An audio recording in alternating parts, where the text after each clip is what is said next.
TB शरीर के किसी भी हिस्से में हो सकती है। आंत में हो सकती है, गुर्दों में हो सकती है, लीवर में हो सकती है, ब्रेन में हो सकती है, बोन्स में हो सकती है, तो टीबी स्किन में कहीं भी हो सकती है। स्किन में हो सकती है। उसको हम सिस्टेमिक ट्यूबरक्लोसिस कहते हैं। तो लेकिन ये हाथ मिलाने से या किसी के साथ बैठ के भोजन करने से उस तरह से नहीं फैलती। अच्छा अच्छा। ये इसको हम कहते हैं एयरबोर्न डिजीज।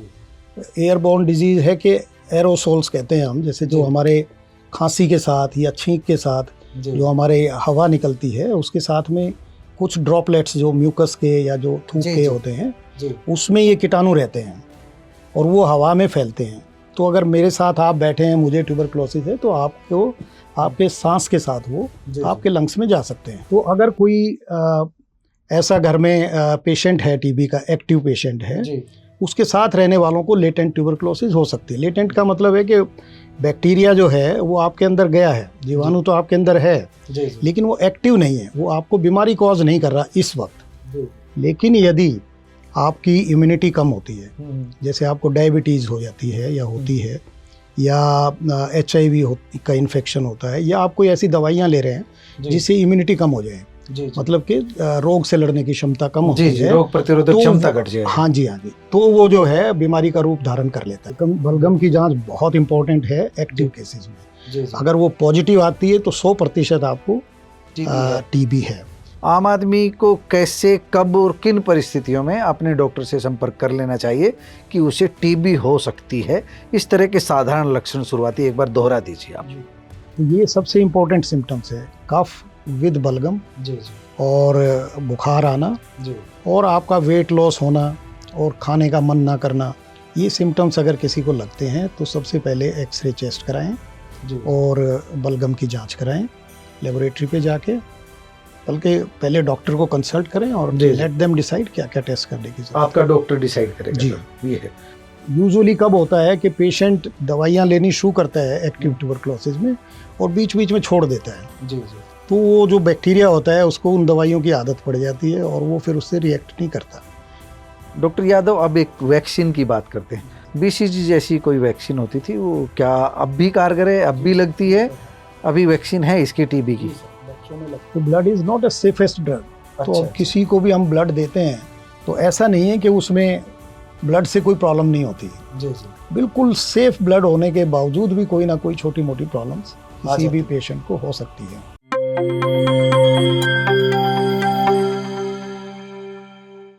प्यारे दोस्तों, सादर अभिवादन। मैं हूं महेश कुमार वैद्य और आप देख रहे हैं NJP हरियाणा।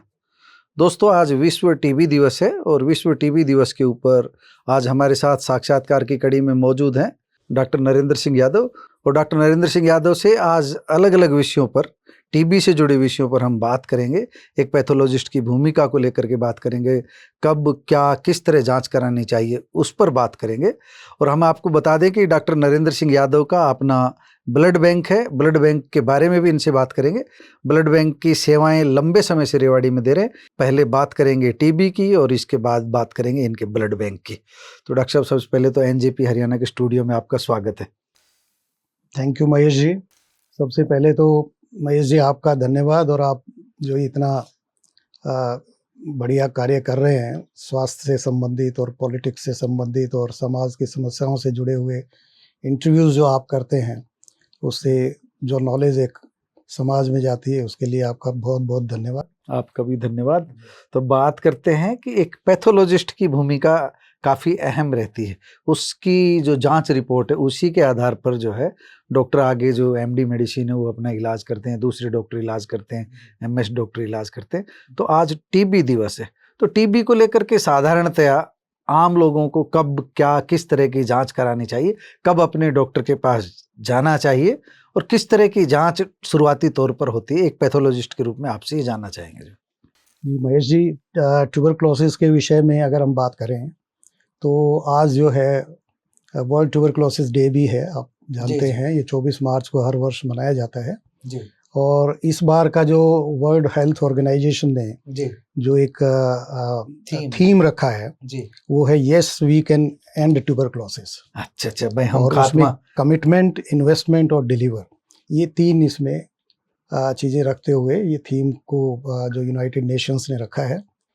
तो ये जो वर्ल्ड ट्यूबरक्लोसिस डे जो मनाया जाता है, इसका बेसिक उद्देश्य आपको पता है, समाज में बीमारी के विषय में अवेयरनेस फैलाना।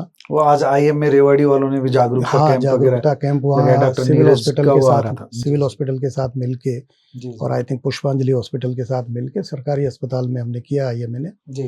तो उसका बेसिक पर्पस होता है कि अवेयरनेस फैलाई जाए, समाज को पता लगे ये बीमारी क्या है, और फिर इसका ट्रीटमेंट क्या है, और ट्रीटमेंट के साथ साथ सरकार हमारे लिए इस बीमारी के लिए क्या कर रही है। बेसिक उद्देश्य वर्ल्ड ट्यूबरक्लोसिस डे मनाने का, या किसी भी जो अवेयरनेस फैलाने के लिए बेसिकली ये होता है।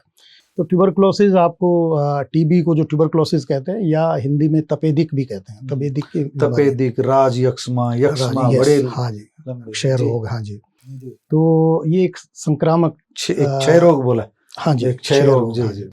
ये संक्रामक डिजीज है। संक्रामक मतलब कम्युनिकेबल डिजीज का मतलब होता है कि एक से दूसरे को लगती है, तो सावधानी की जरूरत है जी।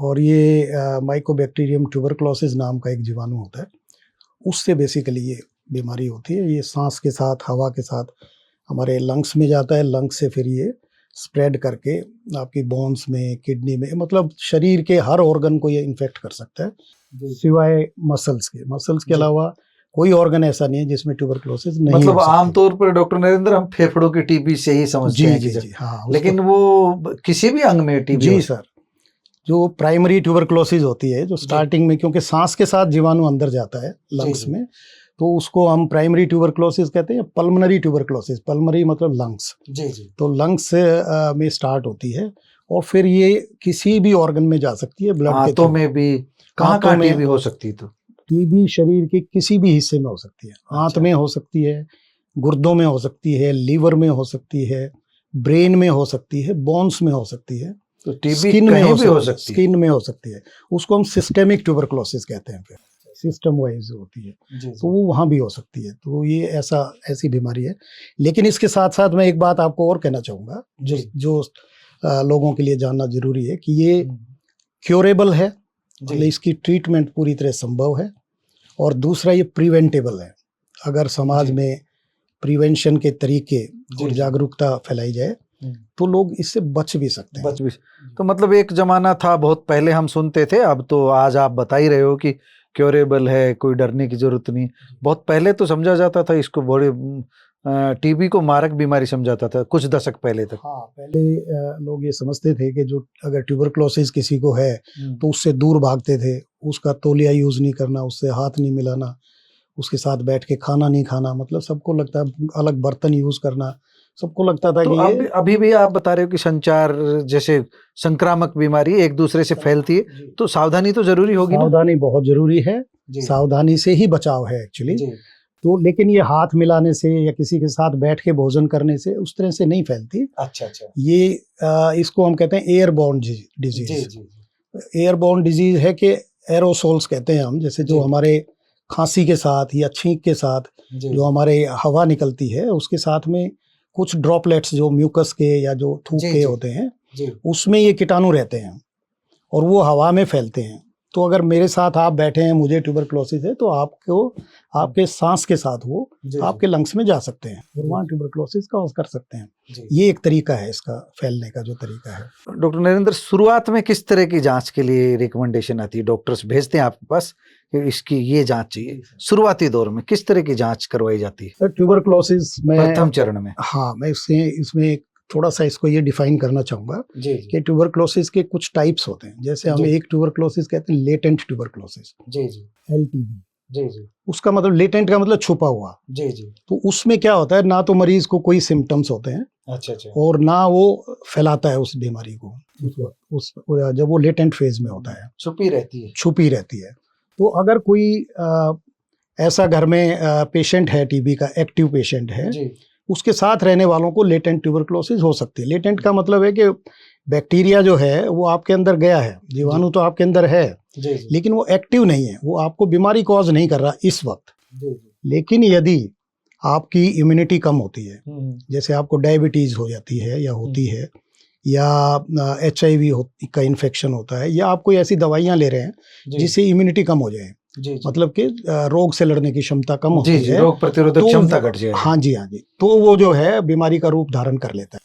वो जी, बैक्टीरिया एक्टिव होता है, मल्टीप्लाई हो जाता है और फिर वो बीमारी पैदा कर देता है। जी, तो लेटेंट स्टेज में अगर हमें फाइंड आउट करना है, जी, जी, तो उसके लिए जो टेस्ट होते हैं, वो जी। एक टेस्ट है जो जिसको हम कहते हैं मॉन्टूज टेस्ट। अच्छा, अच्छा, वो एक ट्यूबरकुलिन स्किन टेस्ट होता है। ठीक है, ठीक है। स्किन में हम एक छोटा सा इंजेक्शन लगाते हैं जी, जी, और वो उसको वो स्वेलिंग वगैरह अगर होती है, अगर वो रिएक्टिव होता है, ट्यूबरकुलोसिस होती है, तो वो रिएक्शन शो करता है। वो पैथोलॉजिस्ट उसको समझ पाता है। पैथोलॉजिस्ट उसको समझ पाता है और वही बताता है कि पॉजिटिव है कि नेगेटिव है। जी, जी, तो एक तो वो टेस्ट होता है, स्किन टेस्ट कहते हैं जी, इसको, जी। है ना, ट्यूबरकुलिन स्किन टेस्ट। जी, जी, दूसरा, आजकल एक लेटेस्ट मॉलिक्यूलर टेस्ट आ गए हैं, जिसमें सीबी नेट करके एक टेस्ट होता है, जो हाँ जी, सरकारी अस्पताल में फ्री ऑफ कॉस्ट होता है। जी, जी। तो सीबी नेट थोड़ा सा वैसे प्राइवेट में कराएंगे तो महंगा होता है, बट सरकारी में फ्री ऑफ कॉस्ट होता है। तो वो 100% जांच को क्लियर उससे, कर देता है। हाँ जी, हाँ जी, उससे अगर वो एक भी बैक्टीरिया उसको मिल जाता है, हम्म, तो उसको मल्टीप्लाई करके वो पॉजिटिव रिजल्ट शो करेगा, तो इसका मतलब आपको ट्यूबरकुलोसिस है। दवाई शुरू की जा सकती है। जी, उसके लिए लेटेंट ट्यूबरकुलोसिस के लिए फिर सिंपल दवाइयां हैं, 2-3 महीने के लिए जी, जी। एक सिंगल ड्रग या 2 ड्रग कॉम्बिनेशन करके दे देते हैं, वो तो आपका ठीक डॉक्टर तय कर लेता वो है। ठीक हो जाता है। जी, जी, फिर दूसरी स्टेज है एक्टिव स्टेज, जी, जी, जब पेशेंट को पूरी तरह से सिम्टम्स हैं। सिम्टम्स जी। का मतलब वो लक्षण दिखाता है, जी, जी। जैसे कफ है हम्म, और म्यूकस आता है, उसको स्पूटम आता है हम्म, और उसको बुखार आता है, जी, जिसकी जी। कोई एक्सप्लेनेशन नहीं है, लगातार आए जा रहा है, 2-3 मतलब हफ्ते ये से टीबी बुखार आ के रहा है। लक्षण है जो। जी, कफ है, कफ है, बलगम है, बलगम आ रहा है। बुखार है, जी, जी, बुखार के साथ में सर्दी लगना, जी, जी, बुखार के साथ में पसीने आना, जी, जी। अनएक्सप्लेन्ड वेट लॉस, अच्छा, अच्छा। अनएक्सप्लेन्ड ये कि भाई आपको भूख नहीं लगती, जी। Unexplained loss of appetite. ये जी, ठीक है, ये जी। सिम्टम्स ऐसे हैं जिसमें आप अगर 2 हफ्ते तक ये सब सिम्टम्स सबसाइड नहीं होते हैं, तो हम समझते हैं कि ट्यूबरकुलोसिस हो सकता है, सावधान रह जाना होना चाहिए। होना सावधान। चाहिए। तो उस केस में फिर हम क्या करते हैं, एक्सरे कराते हैं। आप जानते हैं सभी, जी, जी, ये सभी जानते हैं कि टीबी के लिए या खांसी के लिए एक्सरे कराना चाहिए। छाती का एक्सरे जी। कराते हैं, बलगम आता है तो बलगम की जांच कराते हैं। हम तो अभी तक यही सुनते रहे, बलगम की जांच सबसे पहले कराते हैं। जी, बलगम की जांच बहुत इंपॉर्टेंट है एक्टिव जी। केसेस में। जी, जी। अगर वो पॉजिटिव आती है तो 100% आपको टीबी है। टीबी है। ऐसे ही एक्सरे में आपको लीजन्स नजर आ जाते हैं, एक्सरे में पता लग जाता पता लग जाता है कि लंग्स में जी। ये लीजन ट्यूबरकुलोसिस का है। है। जी, जी, ठीक है, तो स्पूटम एग्जामिनेशन है, ये है अपना और फिर उसके बाद हम सीबी नेट टेस्ट कर जी, जी। सकते हैं, और सीबी नेट के साथ साथ तो पहले रूटीन में हम ये माने कि पहले खांसी अगर लगातार है जी और कफ वगैरह आ रहा है, बुखार बनता है, जी तो डॉक्टर आमतौर पर आपके पास स्पुटनम के लिए स्पूटम के लिए हमारे पास स्पूटम के पैथोलॉजी लिए। लैब में भेजेगा हम्म, और एक्सरे के लिए रेडियोलॉजिस्ट के पास भेजेगा। जी, जी, और उसके ज़्यादा अगर आपको किसी वजह से स्पूटम में एएफबी नहीं मिलते हैं, जी, ये जी। बैक्टीरिया नहीं मिलता है, तो फिर आप सीबी नेट करा सकते हैं। और उसके अलावा भी जैसे आरटीपीसीआर टेस्ट होता है, ये सब टेस्ट करा के और उसको कंफर्म करते हैं कि इसको ट्यूबरकुलोसिस है। तो मतलब ये सारे के टेस्ट जो रक्त परीक्षण भी होता है इसमें जी, अलग अलग तरह का। हाँ, ये सीबी नेट और ये रक्त सब- से भी हो सकता है, स्पूटम से भी हो सकता है। अच्छा, दोनों से। आरटीपीसीआर जो है वो यूजुअली हम जी, ब्लड से करते हैं, पर स्पूटम से भी कर सकते हैं। जी, जी, बेसिकली ये मॉलिक्यूलर टेस्ट होते हैं, इसमें अगर एक भी कीटाणु उनको मिल जाए जी, जी, तो उसको मल्टीप्लाई करता है, उसके डीएनए को मल्टीप्लाई करके और उसको बड़ी फॉर्म में प्रेजेंट करता है, तो उससे टीबी को पहचानना आसान रहता है।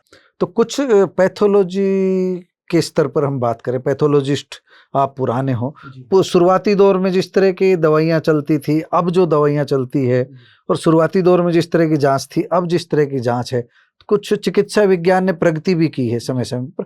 क्या बदलाव आया पिछले 2-3 दशक की बात करें तो? जो अब जैसे पहले जो हम करते थे तो बलगम और एक्सरे पे जी, ज़्यादा रिलाय करते थे। जी, अब ये मॉलिक्यूलर टेस्ट आ गए हैं, जी, जैसे एक आईग्रा टेस्ट है, वो भी मॉलिक्यूलर टेस्ट है, जी, जो आरटीपीसीआर है और ये सीबी नेट है, ये सारे मॉलिक्यूलर टेस्ट अभी लेटेस्ट जो आए हैं वो हैं। इनका फ़ायदा क्या है कि ये 2 घंटे में रिपोर्ट दे देते हैं, 3 घंटे में रिपोर्ट दे सकते हैं। तो पहले स्पूटम time एग्जामिनेशन लगता था करते थे, उसमें टाइम नहीं लगता, बट उसका कल्चर करते थे, फिर अच्छा, कल्चर करके उस बैक्टीरिया को ग्रो करते थे। तो वो 4 से 6 हफ्ते लगते थे उसमें ग्रो होने में। अच्छा। और फिर उसमें जो एंटीबायोटिक्स वगैरह देखते थे कौन सी उसमें काम करेगी, जिसको सेंसिटिविटी कहते हैं हम, जी जी हाँ। उसमें फिर और फर्दर 6 हफ्ते लगते थे। तो पेशेंट का बहुत जो इम्पोर्टेंट टाइम लूज हो जाता था। जी जी। तो आजकल वो बात नहीं है। ये जो लेटेस्ट टेस्ट आए हैं मॉलिक्यूलर टेस्ट, इसमें बड़ी जल्दी डायग्नोज कर सकते हैं। जी जी। डॉक्टर नरेंद्र, एक कॉमन मैन के लिए, आम आदमी के लिए जो ना चिकित्सा विज्ञान को ज़्यादा समझता है, वो बिल्कुल देसी एक आम आदमी है, आम आदमी को कैसे, कब और किन परिस्थितियों में अपने डॉक्टर से संपर्क कर लेना चाहिए कि उसे टीबी हो सकती है? इस तरह के साधारण लक्षण शुरुआती एक बार दोहरा दीजिए आप। सबसे इम्पोर्टेंट है कि किसी को बुखार आ रहा है और खांसी है और वो बलगम साथ आता है, बलगम यूजुअली सफ़ेद रंग का आता है, और वो 2 हफ्ते 3 हफ्ते कोई ट्रीटमेंट एंटीबायोटिक्स वगैरह लेने से भी नहीं जाता है, जी जी। तो ये मान लेना चाहिए जी जी। कि ट्यूबरकुलोसिस हो सकती है। आज के वक्त की तो बात अलग है, क्योंकि आजकल डायग्नोसिस बहुत लेटेस्ट है। पहले ज़माने में जब हम मेडिकल कॉलेज में पढ़ते थे तो हमारे जो प्रोफेसर्स थे वो कहते थे 2 हफ्ते अगर बुखार नहीं जाता है और कफ नहीं जाता है तो स्टार्ट एंटी ट्यूबरकुलर ट्रीटमेंट करा देते थे। स्टार्ट करा देते थे। 15 दिन, 20 दिन, 1 महीना ट्रीटमेंट देते थे। अगर उसको रेस्पॉन्ड करता था तो वो मान लेते थे कि ट्यूबरकुलोसिस है और उसकी ट्रीटमेंट कंटिन्यू रख लेते थे। तो पहले ज़माने में तो ऐसा भी होता था। जी। तो ये सबसे इम्पोर्टेंट सिम्टम्स है, कफ विद बलगम जी जी। और बुखार आना जी। और आपका वेट लॉस होना और खाने का मन ना करना। ये सिम्टम्स अगर किसी को लगते हैं तो सबसे पहले एक्सरे चेस्ट कराएं जी। और बलगम की जांच कराएं लेबोरेटरी पे जाके, बल्कि पहले डॉक्टर को कंसल्ट करें और लेट देम डिसाइड क्या क्या टेस्ट करने की जरूरत है। आपका डॉक्टर डिसाइड करेगा जी। ये है। डॉक्टर नरेंद्र, हम कई बार सुनते हैं, क्योंकि मीडिया में सरकार की तरफ से भी प्रेस विज्ञप्ति आती है, एक होता है ना टीबी की दवाओं के अभ्यस्त जो मरीज हो जाते हैं उनको क्या बोलेंगे, रेसिस्टेंट पावर जो, वो आप थोड़ी व्याख्या कीजिए, हम नहीं जैसे मैंने बताया समझना चाहेंगे। आपको कि लेटेंट ट्यूबरकुलोसिस, फिर एक्टिव ट्यूबरकुलोसिस, जी। उसके बाद जो तीसरी फॉर्म है वो उसको कहते हैं मल्टी ड्रग रेजिस्टेंट ट्यूबरकुलोसिस। जी जी। MDR। Multi drug resistant tuberculosis. जी जी। तो वो यूजुअली कब होता है कि पेशेंट दवाइयाँ लेनी शुरू करता है एक्टिव ट्यूबरकुलोसिस में और बीच बीच में छोड़ देता है। जी जी। तो वो जो बैक्टीरिया होता है उसको उन दवाइयों की आदत पड़ जाती है और वो फिर उससे रिएक्ट नहीं करता, तो उसको हम रेजिस्टेंट दवा को हजम कर जाता है। जी, दवा को हजम कर जाता है, तो वो उस पर रेस्पॉन्ड नहीं करता। तो उसके लिए फिर कोई इलाज अलग तरह के? जी, उसके लिए जो अलग रिजीम है ट्रीटमेंट का, तो उसको कुछ डिफरेंट दवाइयाँ दी जाती हैं, जो रूटीन की दवाइयाँ हैं उससे अलग दवाइयाँ दी जाती हैं। जी। तो आपकी लैब में उसकी जांच ये पता लग जाता है कि ये मतलब जो उसको MDR कि ये MDR है कि या फर्स्ट स्टेज की है, पता लग जाता है जांच में? जी, जैसे एक टेस्ट मैंने बताया CB नेट। जी जी। CB नेट में ऑलरेडी ये सुविधा होती है कि वो एक दवाई है रिफेम्पिसिन, जो हम ट्यूबरकुलोसिस में देते हैं। जी जी। उसकी रेजिस्टेंस को वो बता देता है पहले। अच्छा। उसके अलावा अगर कोई पेशेंट ट्रीटमेंट से रेस्पॉन्ड नहीं कर रहा है तो उसका फिर हम कल्चर सेंसिटिविटी कराते हैं। ठीक है। तो कल्चर सेंसिटिविटी में कौन कौन सी दवाइयों से वो सेंसिटिव है, कौन सी से रेजिस्टेंट है, वो रिजल्ट्स उसमें मिल जाते हैं। मतलब मारक वो भी नहीं है, डरने की वो भी बात नहीं, उसका भी इलाज है? डरने की बात नहीं, उसका पूरा इलाज है। उसका एक रिजीम होता है B-POL करके जी। तो वो 4 दवाइयों का एक वो है ट्रीटमेंट अलग से, तो उसको MDR में वो दिए जाते हैं। जी जी। एक हम अपने क्षेत्र की बात करें जहां हम रह रहे हैं, रेवाड़ी, दिल्ली, गुरुग्राम, अलवर, ये जो बेल्ट है पूरी की पूरी दिल्ली NCR की, यहाँ पर टीबी की स्थिति आपने जब मेरे ख्याल से 20 साल से ज़्यादा हो गए, उस समय जो टीबी की स्थिति थी, अभी आपके पास जो मरीज आ रहे हैं, ये टीबी की बीमारी कम हुई, बढ़ रही है, स्थिर है, क्या स्थिति है? टीबी की बीमारी पूरी तरह से खत्म तो नहीं हुई है, बट टीबी काफ़ी हद तक कम हो गई है, काफ़ी कंट्रोल में है अभी इस वक्त। तो इसमें मैं आपको, आपने ऐसा ये सवाल पूछा है तो मैं आपको बताना चाहूँगा कि एक नेशनल प्रोग्राम है सरकार की तरफ से, हमारे स्वास्थ्य विभाग की तरफ से, नेशनल ट्यूबरकुलोसिस इरेडिकेशन प्रोग्राम, जो पहले तो WHO की तरफ से क्षय उन्मूलन शायद कार्यक्रम। जी जी जी। तो पहले तो उसका दिसंबर 2025 तक का टारगेट था कि हम ट्यूबरकुलोसिस को इरेडिकेट कर देंगे। इरेडिकेट तो नहीं, पर एलिमिनेट जरूर कर सकते हैं। और उसका एक वो भी है, पैरामीटर भी है कि अगर 1000 लोगों की अगर एक पॉपुलेशन को हम लें जी और उसमें 1 से कम जी अगर पेशेंट कोई टीबी का मिलता है जी और वहाँ पर उन 1000 में से 30 लोगों का कम से कम स्पुटम एग्जामिनेशन साल में हुआ है जी और 1 से कम पेशेंट अगर मिलता है तो उसको हम मानते हैं कि भाई ये ट्यूबरकुलोसिस फ्री एरिया है। Free area. हाँ जी। जी तो इस तरह का प्रोग्राम सरकार ने चला रखा है। तो उसमें उस प्रोग्राम में मैं आपको बताना चाहूँगा कि सरकार ने ट्रीटमेंट का प्रोविज़न किया हुआ है जो फ्री ऑफ कॉस्ट है। जी जी जो सरकारी अस्पताल में जो ट्यूबरकुलोसिस का पेशेंट रजिस्टर होता है जी जी उसको पूरी दवाइयाँ 6 महीने तक या ज़्यादा भी ज़रूरत पड़े तो ज़्यादा जी भी जी। एक डॉट्स करके रिजीम है, अच्छा अच्छा। वो दवाइयाँ देते हैं जिसमें 4 ड्रग रिजीम है। जी जी। तो वो जैसे आइसोनियाजिड है, रिफेम्पिसिन है, हाँ चलिए, इथेनोटोल दवाई कोई है, भी हो मतलब वो पायरेजिनामाइड है, सरकार की 4 तरफ से, वो फ्री ऑफ कॉस्ट है सरकार जी की जी। तरफ से पूरा ट्रीटमेंट। तो हम दवाइयों के नाम से इसलिए बच रहे हैं, कई मरीज अपने आप को ही ना बन जाए अच्छा। इलाज करने लग जी, जाए जी, जी। आजकल। तो वो हाँ। 4 ड्रग रिजीम है, 6 महीने जी। तक देते हैं। उसमें अगर रेस्पॉन्स कम मिलता है तो ज़्यादा भी देते हैं, 6 के जी। बजाय 9 महीने भी देते हैं और वो सारा फ्री ऑफ कॉस्ट है सरकार की तरफ से। उसके अलावा सरकार ने 1000 रुपया जी। पेशेंट को इंसेंटिव दिया है डाइट के लिए। अच्छा, वो भी सरकार दे रही वो है? सरकार देती है हर मरीज को जो रजिस्टर होता है पर मंथ 1000 रुपया। खुराक खाइए जो। जी। उसके अलावा भी मुझे एक बात, मैंने आज डॉक्टर दीपक वर्मा हैं जी सिविल हॉस्पिटल में, उनके पास ही प्रोग्राम था पहले, तो मैंने उनसे पूछा था जी। तो उन्होंने बताया उसके अलावा हम अडॉप्ट करा देते हैं ट्यूबरकुलोसिस पेशेंट को। अच्छा अच्छा। जैसे वो कह रहे थे, मैंने भी 2 पेशेंट अडॉप्ट किए हुए हैं। अच्छा अच्छा। तो अडॉप्शन में क्या होता है, 500 रुपीज़ तक की हम्म, खुराक के पैसे, खुराक देते हैं, मतलब वो जी। बेसिकली राशन देते हैं, जी पैसे नहीं देते, राशन देते हैं। तो वो वॉलंटियर्स को या किसी समाज सेवी को या वॉलंटरी ऑर्गेनाइजेशन ड्यूटी लगा देते हैं, भाई इसकी तुम चिंता उनको करना, अडॉप्ट करा देते हैं। ये मरीज तुमने को संभालने हैं। जी। तो जी। इससे बहुत इफेक्टिव जो है इसमें रिजल्ट्स हैं ट्यूबरकुलोसिस को इरेडिकेट करने में या एलिमिनेट करने में। जी तो इसके बड़े अच्छे रिजल्ट्स आ रहे हैं। इसके अलावा वो ये भी कह रहे थे हम्म, कि जैसे प्राइवेट हॉस्पिटल में कई बार पेशेंट कहता है जी मैं सरकारी से नहीं लूँगा दवाई, जी। मैं तो आपके पास ही लूँगा। हम्म, तो वो कहते हैं कि हम दवाई सरकारी ना, उसको प्राइवेट हॉस्पिटल को भी दवाई भिजवा देते हैं कि आप अपने पास दो जी इनको दवाइयाँ, वहां से ले लो, वहाँ से दवाई पैसा लो वहां भी नहीं लगेगा और इंसेंटिव वहाँ भी देंगे। ये। तो ये बहुत अच्छी स्कीम है और इससे तो इस बीमारी को एलिमिनेट करने में काफ़ी सहयोग मिल रहा है। तो अब जी, हाँ, जी, जी। उस लिहाज से काफ़ी कम हो गई है बीमारी। डॉक्टर यादव, अब एक वैक्सीन की बात करते हैं। बीसीजी जैसी कोई वैक्सीन होती थी, वो क्या अब भी कारगर है, अब भी लगती है? अभी वैक्सीन है इसकी टीबी की? जी सर, बच्चों में लगती है और वो जन्म के टाइम पे ही लगती है। At the time of birth लगाते हैं आजकल, जी जी। और वो बच्चों को प्रिवेंट करती है इन्फेक्शन से। तो एक जिनको वैक्सीन लगती है उनको टीबी नहीं होती है आमतौर? नहीं, उसमें बचपन में उस वक्त नहीं होती, बाद में तो हो सकती है। अच्छा, बाद में। हाँ, लेकिन वो बच्चों उसका को भी एक प्रिवेंट टाइम करने पीरियड के लिए है। जी, क्योंकि बच्चों में वैसे भी इम्यूनिटी कम होती है तो ट्यूबरकुलोसिस के चांसेस ज़्यादा होते हैं। जी जी। दोस्तों, टीबी के बारे में डॉक्टर यादव ने जो भी कुछ बताया, काफ़ी उपयोगी जानकारी आपको दी है। लेकिन हम लगे हाथ जब हमारे पास स्टूडियो में मौजूद हैं तो ब्लड बैंक की भी इनसे जानकारी ले लेते हैं। ब्लड बैंक के बारे में, इनके ब्लड बैंक का नाम भी पता करते हैं और ब्लड बैंक इनका आम लोगों को क्या सुविधा दे रहा है, इस विषय में भी बात कर सकते हैं। डॉक्टर नरेंद्र, लगते हाथ हम एक सवाल आपके ब्लड बैंक के बारे में करना चाहेंगे। क्या सुविधा ब्लड बैंक दे रहा है इसके आपका, लिए भी और क्या आपका नाम? बहुत बहुत धन्यवाद, इसने आपने ये टॉपिक छेड़ा, इसके लिए थैंक यू। ब्लड बैंक हमारा वैसे तो आस्था लेबोरेटरी, आप जानते हैं लेबोरेटरी में, तो आस्था लेबोरेटरी है हमारी जी जी मॉडल टाउन में, कप्तान साहब की कोठी के सामने ही पड़ती है। जी जी और blood bank Rewari blood centre के नाम से है जी जी। और ये 2004 से है, तो अब लगभग 22 साल हो गए हैं ब्लड बैंक को हमारे।